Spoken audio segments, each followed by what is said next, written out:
veb-saytimizda xatoliklar bor. O'sha xatoliklarni topishimiz kerak hozir. Bitta misolni aytaman sizga. Mana bu image bor-ku, Xo'p.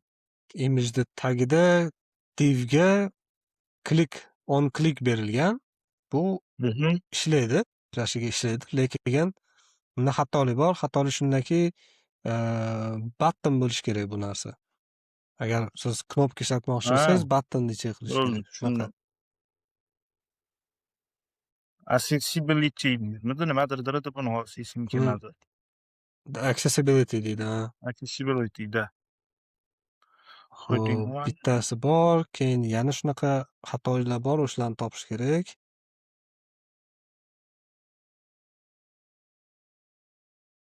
Do'stlar, bu videoning to'liq qismini WStudio.uz YouTube kanalimda ko'rishingiz mumkin. Albatta ko'ringlar, like bosinglar va obuna bo'linglar. Bu men uchun juda ham muhim. Hammaga rahmat.